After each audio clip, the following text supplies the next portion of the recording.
I stared at the thick envelope in my hands, my heart pounding. The return address bore the name of Max's lawyer, a man I'd hoped never to hear from again. With trembling fingers, I tore it open, praying it wasn't what I feared. It was worse. Divorce papers, I whispered, the words barely audible in the sudden silence of our once bustling kitchen. The house Max and I had shared for 15 years suddenly felt alien, as if the very walls were closing in on me. I skimmed the legal jargon, my eyes catching on phrases that made my blood run cold. Division of assets, sale of property. And then, like a slap to the face, transfer of ownership of 1478 Maple Street to Ryan Thompson. Ryan, Max's younger brother, the perpetual freeloader who'd been crashing on our couch for the past 6 months, eating our food and drinking our beer without so much as a thank you. The phone rang, startling me out of my shock. I answered without thinking. Nora. It was Lucy, my neighbor and closest friend. At 60, she'd seen her fair share of life's ups and downs. I saw the courier leave. Are you okay? I couldn't find the words to respond. How could I tell her that my husband of 17 years was not only divorcing me, but giving away our home to his deadbeat brother? Nora. Lucy's voice sharpened with concern. I'm coming over. Before I could protest, she'd hung up. Moments later, I heard her key in the lock, the spare I'd given her years ago for emergencies. This certainly qualified. Lucy bustled in, all 5'2" of her radiating concern. Oh, honey, she said, taking in my shell-shocked expression. What's happened? I wordlessly handed her the papers. As she read, her face darkened like storm clouds gathering. That no-good son of a... She caught herself, but I could see the fury in her eyes. He can't do this, Nora. This is your home, too. Apparently he can, I said, my voice hollow. It's all there in black and white. Lucy's jaw set in a determined line. We'll see about that. Have you called a lawyer? I shook my head, still reeling. I haven't done anything. I just opened it. Well, that's our first step, Lucy declared, pulling out her cell phone. My niece Jessica is a divorce attorney. She'll know what to do. As Lucy dialed, a car pulled into the driveway. My stomach dropped as I recognized the sleek black BMW. Max. He's here, I whispered, panic rising in my chest. Lucy's eyes narrowed. Good. Let him come. It's time you stood up to that bully. The front door opened, and Max strode in like he owned the place. Which I supposed he thought he did. Nora, he said, his tone cold and businesslike. I see you got the papers. I found my voice, anger finally breaking through the shock. How could you, Max? Giving our house to Ryan? After everything we've built here? He had the audacity to look annoyed. It's not our house anymore, Nora. And Ryan needs a fresh start. You'll be fine. You can stay with your sister or something. Lucy stepped forward, her small frame vibrating with rage. Now you listen here, you arrogant. I held up a hand, silencing her. For the first time in years, I felt a spark of something long dormant, defiance. No, Max, I said, my voice steady despite the trembling in my hands. I won't be fine, and I'm not going anywhere. This is my home, and I'll fight you every step of the way if I have to. Max's eyes widened, clearly not expecting resistance. Don't be difficult, Nora. It's over. Just sign the papers and... Get out, I interrupted, surprising even myself with the steel in my voice. Now, before I call the police and have you removed for trespassing. For a moment, Max looked like he might argue, but something in my expression must have warned him off. Without another word, he turned and left, slamming the door behind him. As the echo faded, I sank into a kitchen chair, suddenly exhausted. Lucy put a comforting hand on my shoulder. I'm proud of you, honey, she said softly. And don't you worry. We'll figure this out together. I nodded, a plan already forming in my mind. Max might think he'd won, but he had no idea what I was capable of. This was just the beginning. The next morning, I woke to the sound of Max rummaging through our bedroom closet.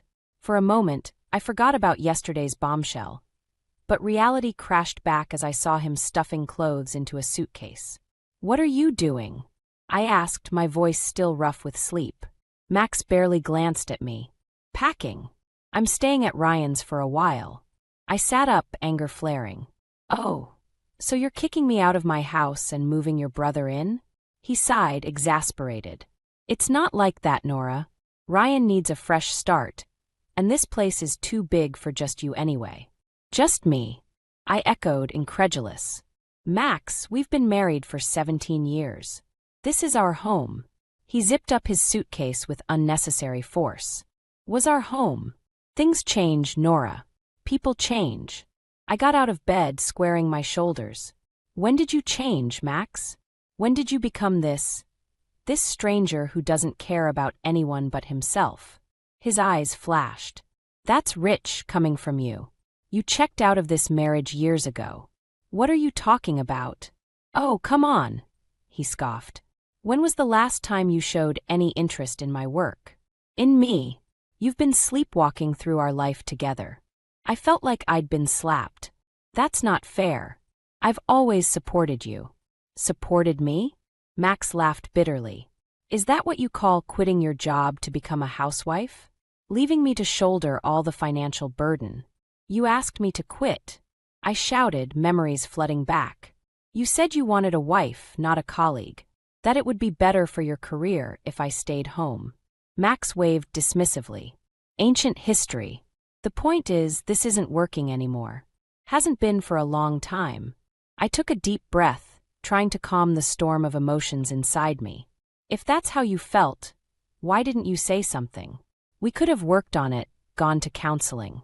"It's too late for that," Max interrupted. "I've made my decision. The papers are signed.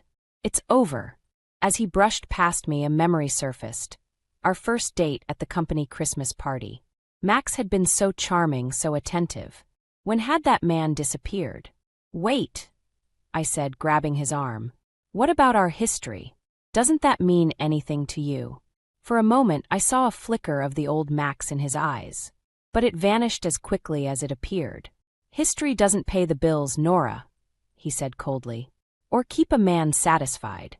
The implication hit me like a punch to the gut. Is there someone else?" Max's silence was answer enough. I stumbled backward, feeling like the floor had dropped out from under me. "How long?" I whispered. He shrugged, not meeting my eyes. "A while. It doesn't matter." "It matters to me," I shouted, tears burning in my eyes. "Who is she? Do I know her?" Max hefted his suitcase. "I'm not doing this, Nora. It's over. Move on." As he headed for the door, rage overtook my hurt. I grabbed the nearest object, a framed photo of us on our honeymoon, and hurled it at him. It missed, shattering against the wall. Max whirled around, eyes wide. "Have you lost your mind? Get out!" I screamed, grabbing another frame. "Get out of my house." He didn't need to be told twice. I heard his footsteps pounding down the stairs, then the slam of the front door. Silence fell, broken only by my ragged breathing. I sank to the floor, surrounded by the wreckage of our life together. The sound of a key in the lock startled me. Had Max come back? But it was Lucy who appeared in the doorway, concern etched on her face. "Oh, honey," she said, taking in the scene. "What happened?" I looked up at her, a strange calm settling over me. "I just found out my husband's been cheating on me," I said, "and I think I'm going to destroy him." The next few days passed in a blur of anger and determination. I'd spent hours on the phone with Lucy's niece, Jessica, discussing my legal options. The more I learned, the more my resolve strengthened. Max wasn't going to get away with this. I was sorting through financial documents when the doorbell rang. My heart skipped a beat, thinking it might be Max, but when I opened the door, I found myself face to face with Ryan and his wife, Sophie. "Nora," Ryan said, shifting uncomfortably. "Can we talk?" I hesitated, then stepped aside to let them in. Sophie offered a sympathetic smile as they passed. In the living room, an awkward silence fell. Ryan cleared his throat. "Look, Nora, I know this is a difficult time for you." "Difficult?" I interrupted, my voice sharp. Your brother is trying to divorce me and give you our house. Difficult doesn't begin to cover it. Sophie placed a hand on Ryan's arm. We didn't know, Nora. Max told us you'd agreed to sell the house. I laughed bitterly. Of course he did.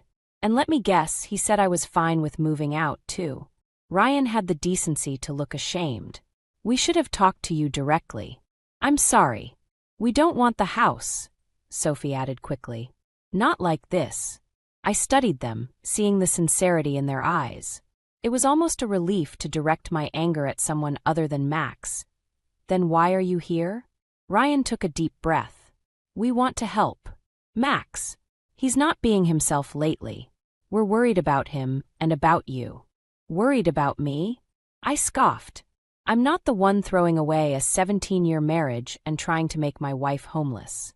Sophie leaned forward. Nora, has Max been different lately? Before all this happened. I paused, thinking back. He's been working late a lot. More irritable. I thought it was just stress from his job, but I trailed off, remembering his admission of an affair. Ryan and Sophie exchanged a look. We think there might be more going on, Ryan said carefully. Max's behavior, it's not just affecting you. He's been making risky decisions at work, too. This was news to me. What kind of decisions? I probably shouldn't say.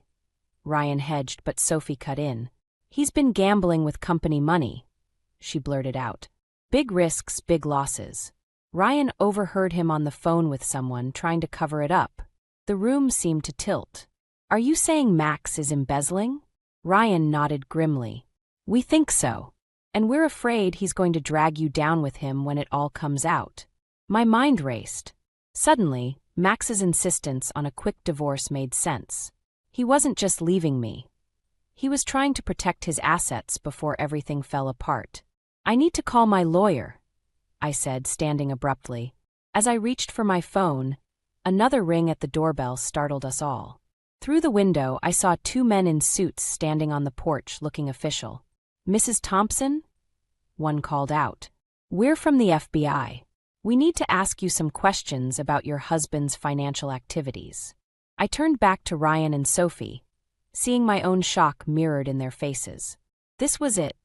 The moment everything changed. Taking a deep breath, I squared my shoulders and moved to open the door. Whatever was coming, I would face it head-on. Max might have thought he could leave me with nothing, but he'd underestimated me. As I greeted the agents, a strange calm settled over me. This wasn't just about saving my home anymore. It was about justice, and I was ready to fight. After the FBI agents left, I felt like I was drowning in a sea of questions and uncertainties. My world had been turned upside down in a matter of days, and I desperately needed a lifeline. That's when I remembered Lucy's standing invitation for coffee and sympathy. I found myself on her porch, my hand hesitating over the doorbell. Before I could press it, the door swung open, and Lucy stood there, concern etched on her face. I saw you pull up, she said, ushering me inside. You look like you've been through the ringer, honey. I collapsed onto her floral couch, the familiar scent of cinnamon and vanilla wrapping around me like a comforting blanket. Lucy, everything's falling apart, I said, my voice cracking. She settled beside me, patting my hand. Start from the beginning. So I did. I told her about Max's affair, the divorce papers, and now the FBI investigation. Lucy listened without interrupting, her expression growing stormier with each revelation. When I finished, she stood up abruptly. That no-good lying snake, she muttered, pacing the room. Nora, you can't let him get away with this. I don't know what to do, I admitted. I feel so lost. Lucy stopped pacing and fixed me with a steely gaze. You fight, that's what you do. You've spent years supporting that man, putting your own dreams on hold. It's time to take back your life. Her words ignited a spark of determination in my chest. But how? Max has always handled our finances. I don't even know where to start. Then we'll figure it out together, Lucy declared. She disappeared into her study, returning with a laptop and a stack of legal pads. First things first, We need to protect your assets. Did you sign those divorce papers? I shook my head. No, I was too shocked at first, and then with the FBI showing up. Good. Lucy nodded approvingly. Don't sign anything until you've talked to a lawyer. In fact, she picked up her phone and dialed a number. Jessica? It's Aunt Lucy. I've got a friend here who needs your help urgently. As Lucy arranged an emergency meeting with her niece, I felt a weight lifting from my shoulders.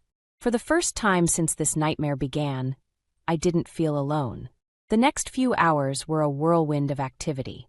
Jessica arrived, armed with legal knowledge and a take-no-prisoners attitude that reminded me of her aunt. We pored over financial documents, made lists of questions for the FBI, and strategized how to protect my interests in the divorce. Nora, Jessica said, looking up from a pile of bank statements, did you know about this offshore account in your name? I blinked in surprise.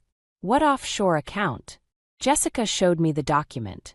Sure enough, there was an account in the Cayman Islands with my name on it, containing a substantial sum of money. Max must have set this up, I said, my mind racing. But why put it in my name? Lucy and Jessica exchanged knowing looks. To hide it from creditors, Jessica explained, or to frame you if his embezzlement was discovered. The realization hit me like a punch to the gut. Max hadn't just been planning to leave me. He'd been setting me up to take the fall for his crimes. What do? I asked, fear and anger warring inside me. Jessica's expression was grim but determined. We fight fire with fire. Max thinks he's clever, but he's left a paper trail.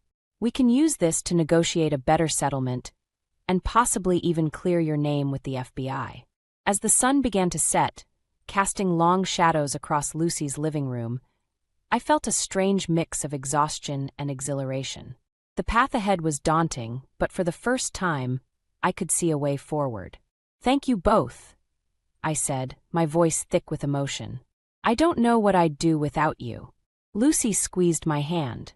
You're stronger than you know, Nora. It's time to show Max and the world what you're made of. I nodded, a new resolve settling over me.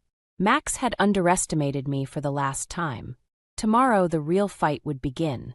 Armed with the knowledge from Lucy and Jessica, I spent the next day preparing for the inevitable confrontation with Max.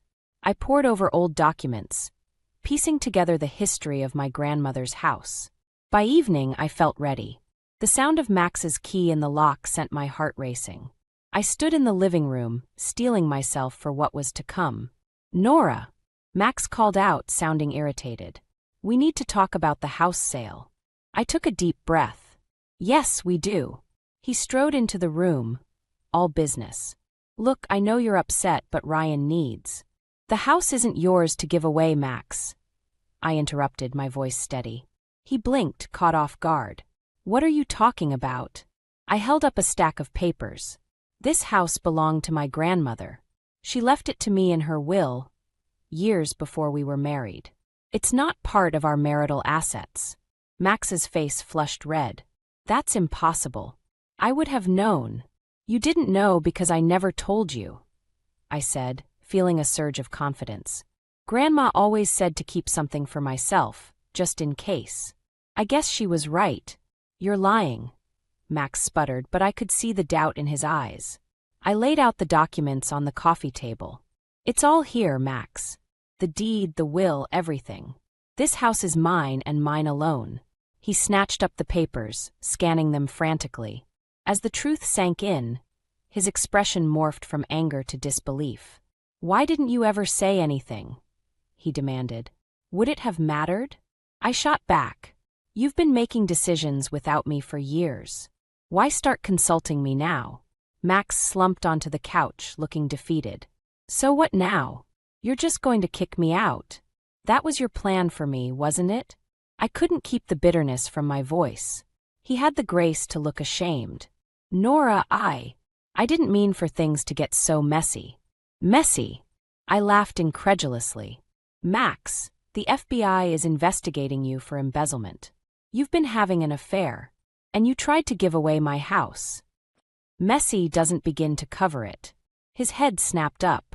How do you know about the investigation? I have my sources, I said, thinking of Ryan and Sophie. Did you really think you could keep me in the dark forever? Max stood abruptly, pacing the room. You don't understand. I had no choice. The company was in trouble, and I had to do something. So you decided to steal? I shook my head in disbelief. What happened to you, Max? When did you become this person? He whirled on me, eyes blazing. When did you become such a sanctimonious bitch? You've been coasting through life, playing housewife while I busted my ass to give us everything. His words stung, but I refused to let him see how much. I gave up my career for you, Max. I supported you in everything. And this is how you repay me. We stood there, glaring at each other, years of resentment and unspoken grievances hanging in the air between us. Finally, Max spoke, his voice low and dangerous. Fine. Keep the house. But don't think this is over, Nora. I won't go down without a fight. As he stormed out, slamming the door behind him, I felt a strange mix of triumph and terror. I'd won this battle, but the war was far from over. I sank onto the couch, my hands shaking as the adrenaline wore off. Max's threat echoed in my mind. What would he do next? How far was he willing to go to protect himself? One thing was clear. I couldn't afford to underestimate him again. As I reached for my phone to call Lucy, I made a decision. It was time to stop playing defense. If Max wanted a fight, I'd give him one he'd never forget. The days following my confrontation with Max were a whirlwind of activity. I threw myself into reclaiming my life, starting with changing the locks on the house. As I watched the locksmith work, I felt a mix of satisfaction and sadness. This was really happening. My marriage was over. Lucy arrived that afternoon, armed with boxes and a determined gleam in her eye. Time to exorcise Max from this house, she declared. We spent hours sorting through closets and drawers, packing up Max's belongings. Each item unearthed a memory, some fond, others painful. By evening, a mountain of boxes stood in the garage, a physical representation of our fractured life together. As we collapsed onto the couch, exhausted, my phone buzzed with a text from Ryan. Need to talk. It's urgent. Can we meet? I showed Lucy the message, my stomach churning with anxiety. What do you think? She frowned. Be careful, honey. Max might be using Ryan to get to you. Despite Lucy's warning, I agreed to meet Ryan at a nearby coffee shop. As I pulled into the parking lot, I spotted him pacing nervously outside. Nora, thank God, he said as I approached. We have a problem. Inside, over steaming cups of coffee, Ryan laid out a tale that made my blood run cold. Max had been busy since our confrontation, and not in a good way.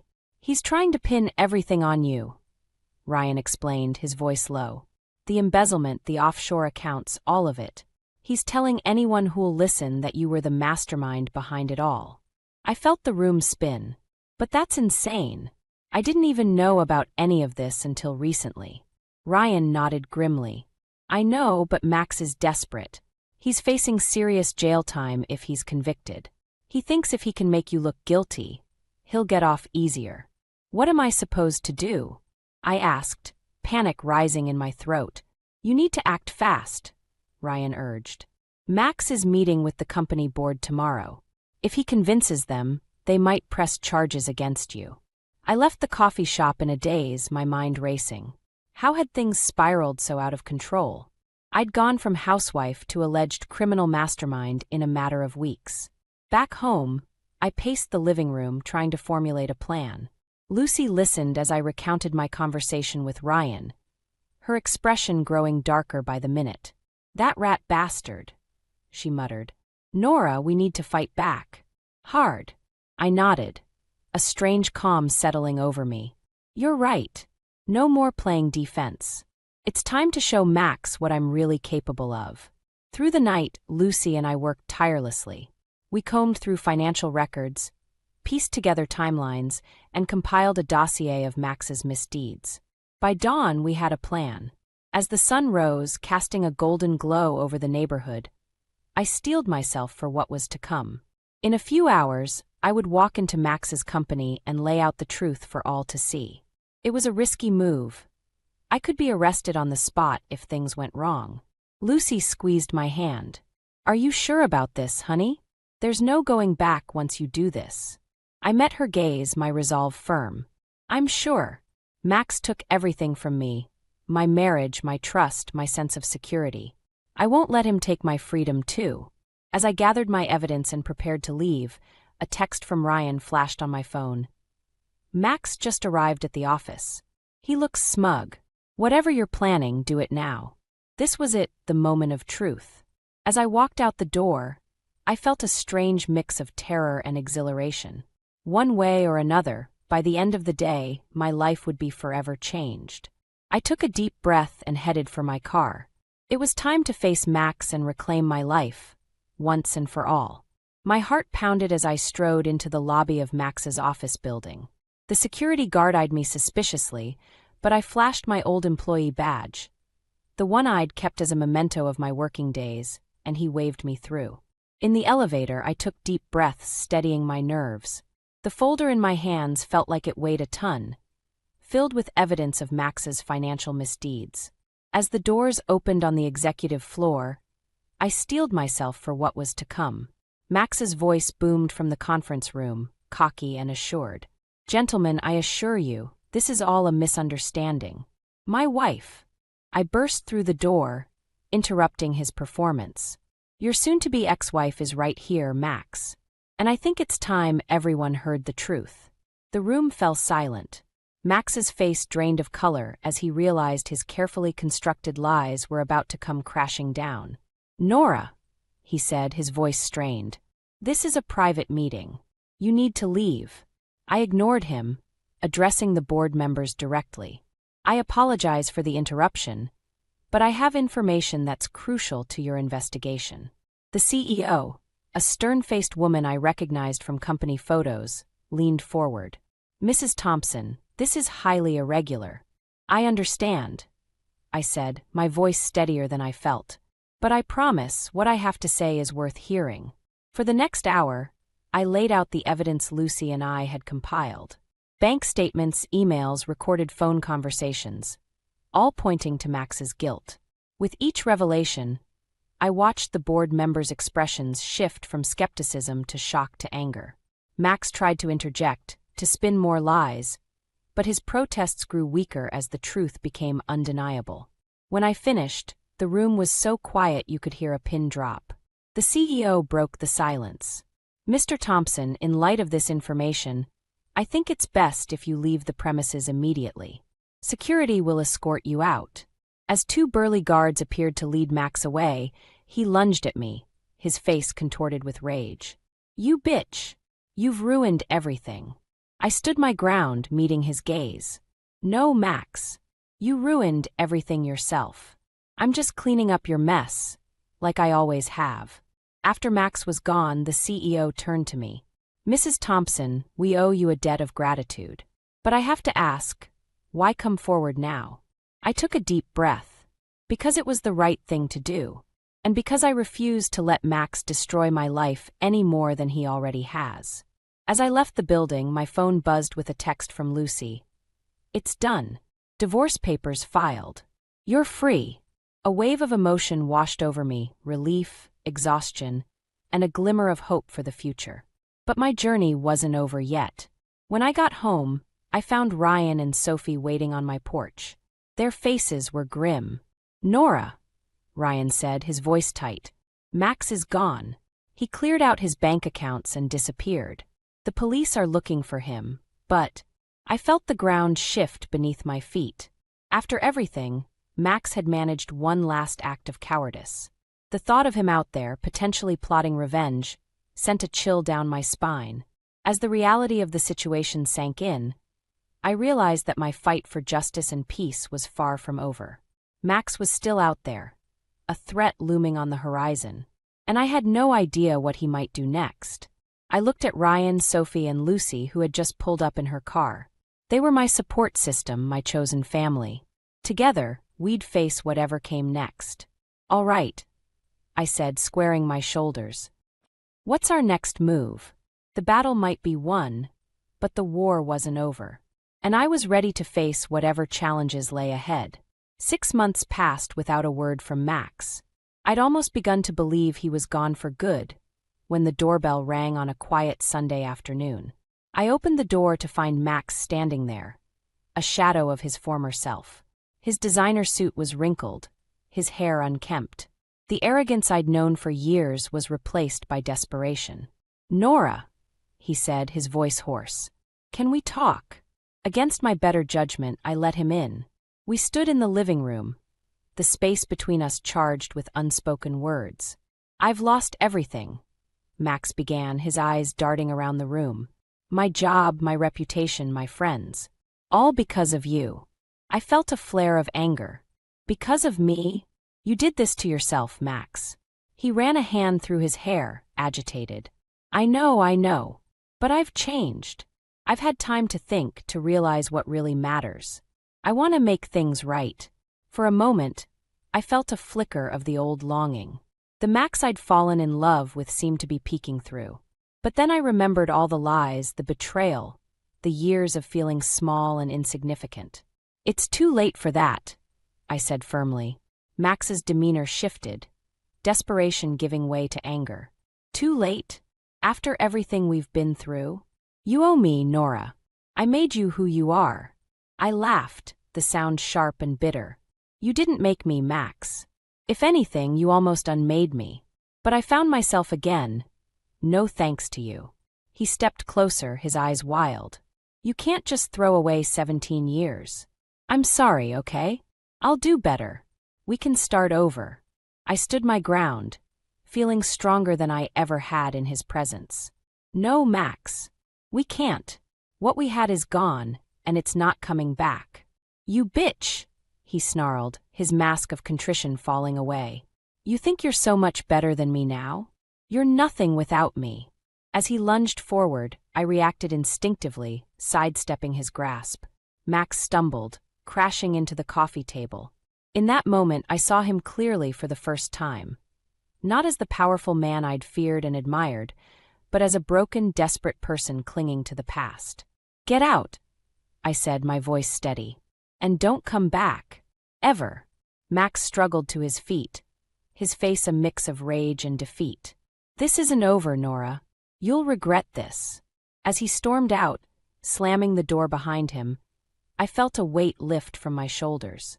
The last ties binding me to my old life had been severed. I sank onto the couch, emotions swirling. Then I noticed something on the floor. A small velvet box that must have fallen from Max's pocket. Inside was my grandmother's ring, the one I'd thought lost years ago. Holding the ring, I was flooded with memories. Not of Max, but of my grandmother. Her strength, her wisdom, her unwavering belief in me. I slipped the ring on, feeling a connection to my past and a renewed sense of purpose for my future. The doorbell rang again. This time it was Lucy, Ryan, and Sophie arriving for our weekly dinner. As I let them in, sharing hugs and laughter, I realized that this was my real family now. Chosen, not imposed. Over dinner, I told them about Max's visit. Their concern was touching, but I assured them I was okay. "I'm proud of you, honey," Lucy said, squeezing my hand. "You've come so far." Ryan raised his glass. "To new beginnings," he toasted. As we clinked glasses, I felt a surge of gratitude and hope. The journey had been hard, but I'd emerged stronger, wiser, and surrounded by love. Later, as I got ready for bed, I caught my reflection in the mirror. The woman looking back at me was different from the one who'd received those divorce papers months ago. She was confident, resilient, and ready for whatever life might bring. I touched my grandmother's ring, a symbol of the strength that had always been within me. "Thank you," I whispered to her and to myself. As I drifted off to sleep, I felt at peace for the first time in years. Tomorrow was a new day, full of possibilities. And I was ready to embrace them all.